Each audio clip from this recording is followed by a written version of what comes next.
I've heard you need about 20 habits to change your life. I'm tracking 3, and these are the 3 I think are going to be most impactful. So they are, let me think, sleep, walking or water, and protein intake. Those are the 3 things that I'm looking at. Sleep, protein, and walking or water. I'll let you decide depending on where you're at. So let me explain. Sleep is really important because it's one of those things that I feel like if you do it, you get enough sleep, you get a lot of sleep, you get good sleep, deep sleep, it's gonna make everything else go better. So it's like a multiplier of everything else you do. If you do nothing else but get good sleep, your life would change. I mean, just a belief. If you're getting enough rest consistently, things are gonna get better. You're gonna be making better decisions. You're gonna have energy to approach the day, your brain's gonna work differently. You're gonna be making clearer decisions. You're gonna be coming home after work and actually doing something productive rather than just crashing out.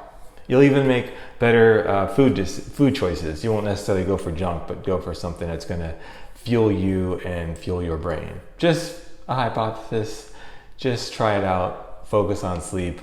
I think you'll see that that's a good place to start.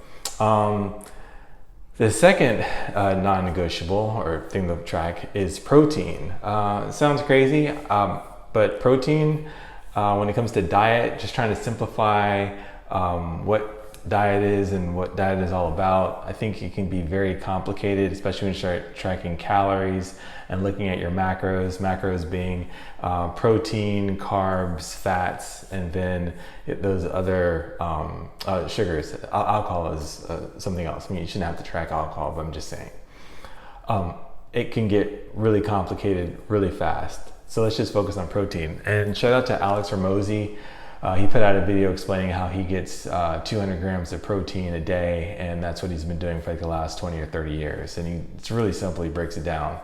And he says, after that, I don't worry about anything else. And that's been my experience, the short time that I've been focused on protein.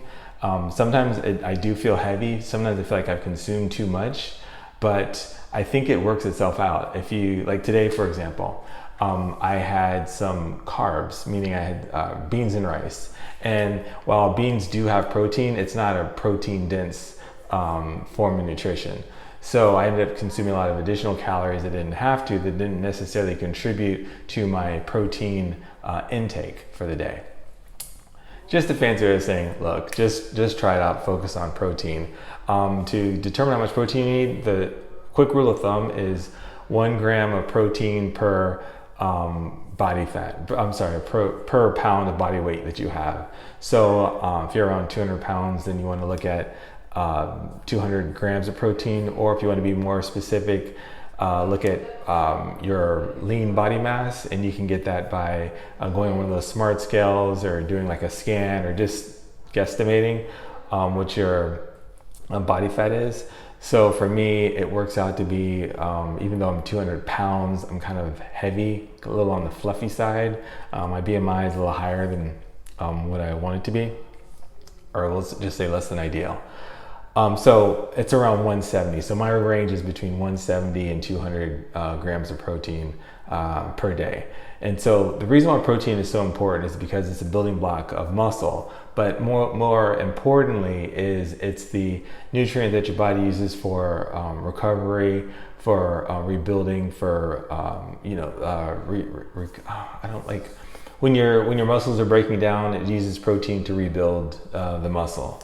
So it's the one thing that it goes to for those things. Now it can, from what I understand, it can use other nutrients like carbs and things like that, fat even, to convert into protein, but it's a much less efficient process. So just consume protein. The other thing is you do feel fuller. You feel fuller longer. Unlike eating, let's say, sweets like cake, ice cream, candy, which will give you a lot of calories, but you don't feel full, and then you just end up consuming more food or more stuff because your body doesn't feel satisfied or satiated.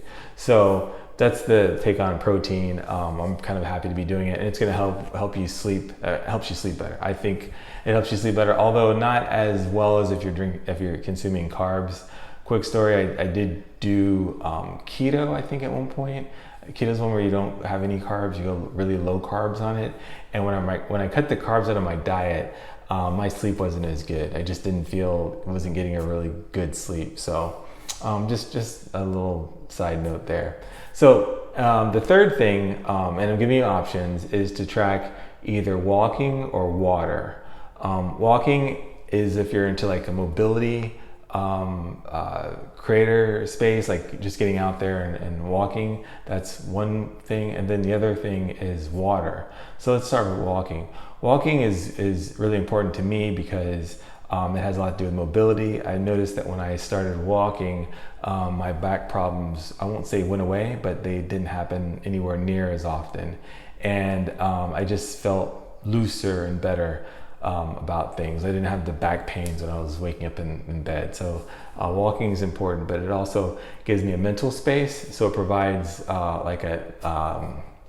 for my mental health, like I can get away, I'm moving and I can think freely. I'm not stationary in one place. You can't get to me. Obviously you can reach me by phone because I'm tracking what I'm doing. But just saying that it's out, and I do it outside, so I can walk around, I can see things, and it helps me think, kind of frees up everything. I feel the elements. It just makes me feel good, and it's also a great fat loss exercise. Doesn't spike your hunger, so you don't. When you're done walking, you don't feel like, okay, now I've got to go eat a bunch of. I'm really hungry. Let me go eat some food. Let me go eat back all the calories I just burned. No, you just kind of feel like, okay, I'm done, and you want to move on to the next thing. You are thirsty. You may be thirsty, but you're not going to be hungry in the same way that you are if you did like a heavy, high intensity workout. So that's how it is on walking. The other thing, you can do walking, or you can track water. Water consumption. You want to do about, take your weight, divide it in half. You want to do half your body weight in ounces of water. So 200 pounds, want to do about 100 ounces of water. So it's like around a gallon. A gallon's 128 ounces of water. So you want to do like around a gallon, 100 ounces to 128 ounces, or about a gallon of water a day, which would be good for me. The importance of that is not having enough water makes you think that you're hungry. It can make you feel like you're tired or sleepy, and really you're taking these cues of being hungry and tired when you really need to just drink some water. The other thing is you need the water to eliminate the toxins. It helps your body to flush out the toxins, and just gives you an overall sense of wellness. And since the body's like 70% water. I'm saying you are water. 70% of your body is made up of water. Having a lot of water in your body just helps everything flow better, rather than getting stuck in places and just not functioning really well. If you were to get dehydrated, it's the most awful feeling, or a very awful feeling. Unfortunately, I've experienced it. Versus being properly hydrated is a wonderful thing. And the thing with water is you want to kind of front load it, meaning you want to be drinking more water at the beginning of the day than the end of the day, so then that way you don't end up breaking up your sleep with waking up to go to the bathroom. But those are the things that I'm tracking. Pick the 3 that you want. You can do 4 if you like, but I just wanted to let you know what I'm what I'm actually doing. Oh, the other thing is I have a tracking app that you can get through the link in the description. But also just want to make you aware, maybe you don't like my tracking app, maybe it's boring. I am also using this app called LoseIT. It helps track, it's basically a diet app, so it's like your food tracking app. It's pretty cool. You can scan stuff, you can take pictures of stuff, you can actually search the database to find what the nutritional information is, or nutritional info of what you're eating.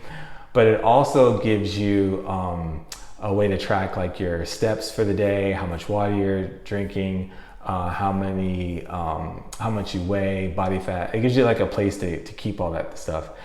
So that's one way to do it. I think it also gives you a place to track your sleep. Not really sure about that. I know I'm tracking my sleep through my ring. I have an Aura ring, which is a sleep ring.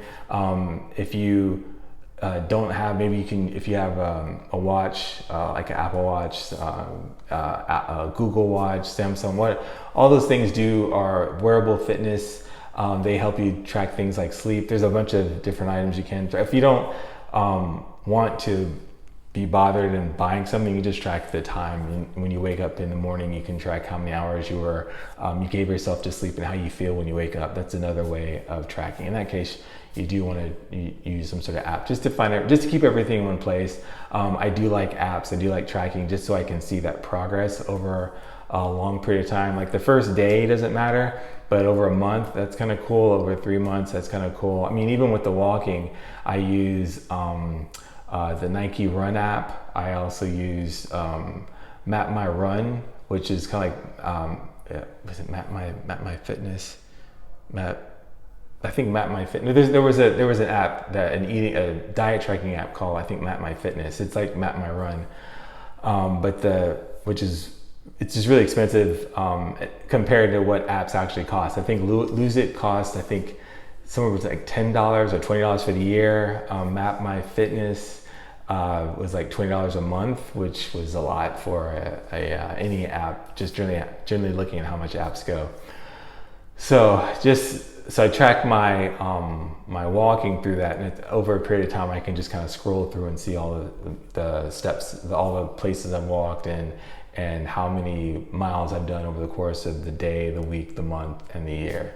So just saying that these are all ways to keep yourself engaged in what you're doing rather than just doing it and just kind of goes off. You have no way of knowing what you did and no way to keep yourself accountable, at least to you yourself. So I've just rambled on too much today, but I just wanted to give you some ideas and some suggestions on what I'm doing, some things that you can do to really make an immediate impact in the quality of your life and to give yourself the energy and the charge that you need to actually go out there and accomplish some of these big goals, even if a big goal is better health and improved quality of life.